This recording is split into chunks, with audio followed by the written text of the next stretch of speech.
TV berjumpa kembali bersama saya Winata dalam program Berita Terkini, dan kali ini atau hari ini saya sedang berada di kantor Dinas Sosial Perlindungan Anak dan Pemberdayaan Perempuan. Jadi kita akan mewawancarai Kepala Dinas Sosial Provinsi Bali, Bapak Dewo Gede Mahendra Putra, terkait dengan kesiapan Dinas Sosial, mungkin apa-apa yang sudah dilakukan dalam konteks bencana COVID itu. Tentu tidak hanya persoalan bagaimana menangani wabah, tapi dampak-dampak secara sosial juga perlu menjadi pemikiran bersama. Kita sapa langsung Pak Dewo Mahendra. Om Swastiastu, Pak Dewo. Om Swastiastu. Nggih, punapi katra sehat nggih? Nggih, sehat walafiat.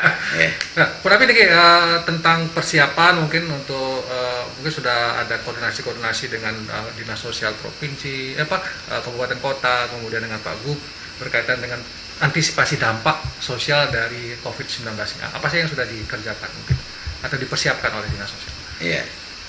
Jadi yang terkait dengan apa yang sudah dikerjakan itu memang sudah merupakan bagian daripada pola penanganan yang mesti dilakukan dari pusat maupun daerah. Karena itu bagian daripada untuk jaring pengaman sosialnya.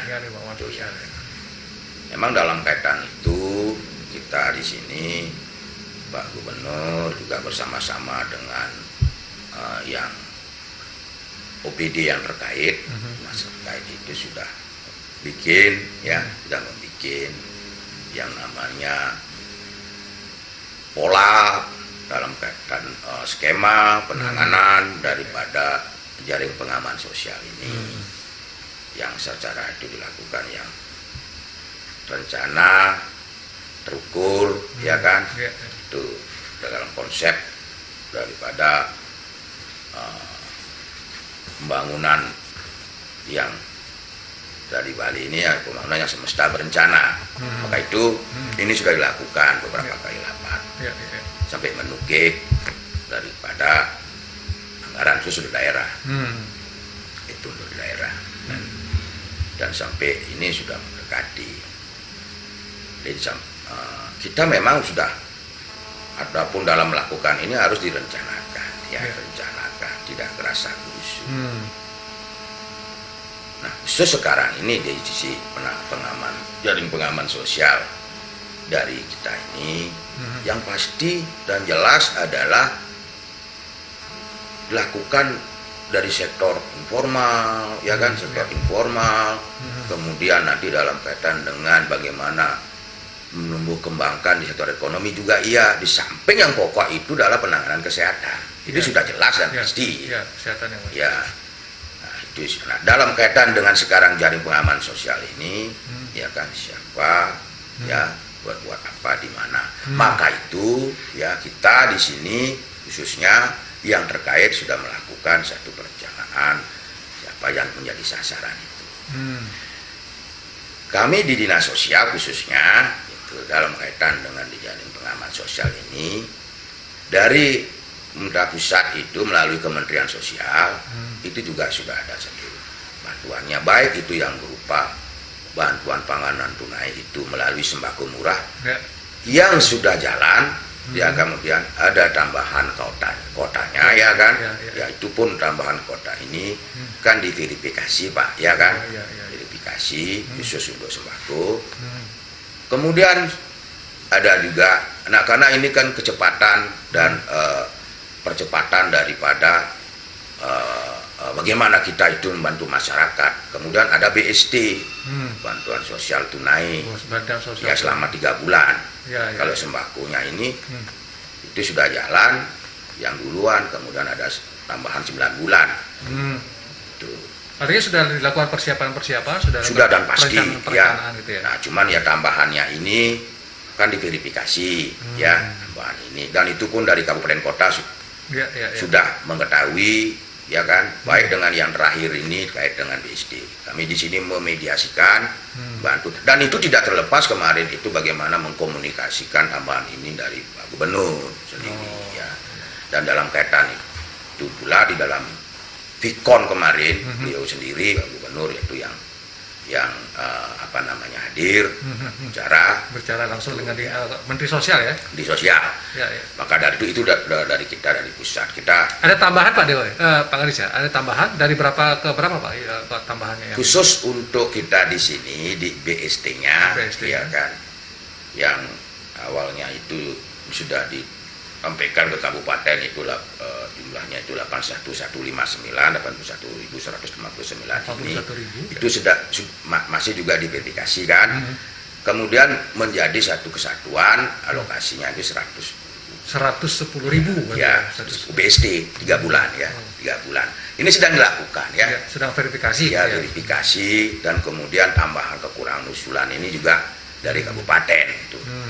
Dan di samping itu ini juga kita di sini sebelumnya juga membantu ya kan, khusus untuk yang rentan lainnya, dan lainnya, karena bagaimanapun juga kalau kita berbicara yang namanya penanganan permasalahan sosial, ataupun sekarang orang mengatakan diistilahkan pemerlu kesejahteraan sosial, ini ada kelompok rentan, yaitu ada yang namanya kelompok difabelnya, ya kan, kemudian ada yang namanya juga lansia terlantarnya, sama misalnya miskin, ya.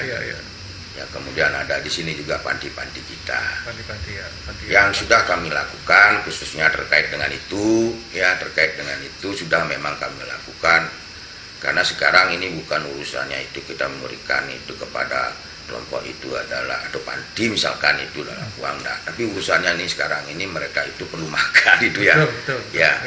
Saya juga sangat berterima kasih dalam kaitan dengan urusan pemberian bantuan kepada kelompok rentan lainnya, difabel, kemudian panti, lansia, kepada para partisipan sosial kita, partisipasi sosial kita banyak. Kita untuk menumbuhkan itu kan, emang sebenarnya itu dari dulu sudah, dan itu merupakan bagian daripada kepedulian sosial, dan itu diharuskan dalam pembangunan kesejahteraan sosial.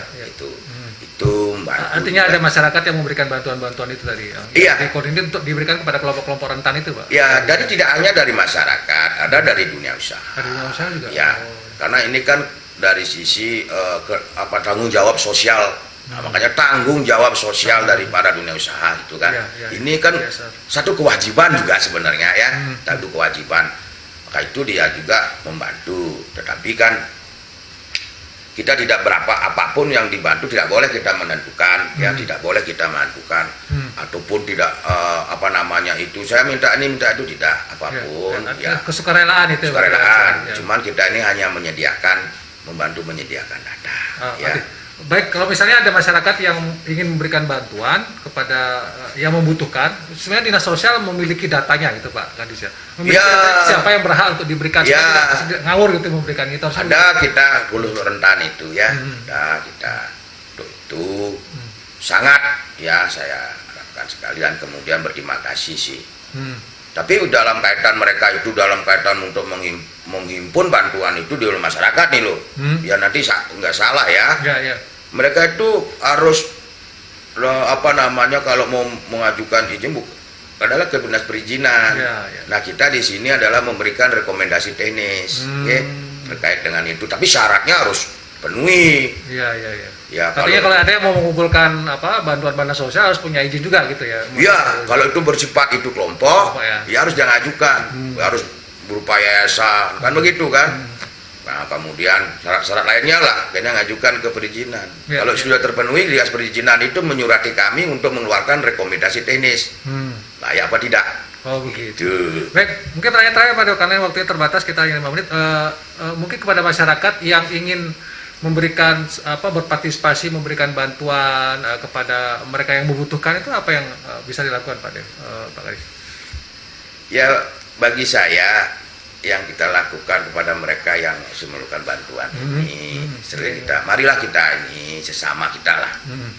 Sebenarnya apa yang diharapkan oleh pemerintah pusat, daerah itu semangat gotong royong ini, semangat gotong royong ini, ya kan. Mari kita bersama. Yang jelas dan pasti kalau kita merasa punya lebih gitulah, melihat saudara kita.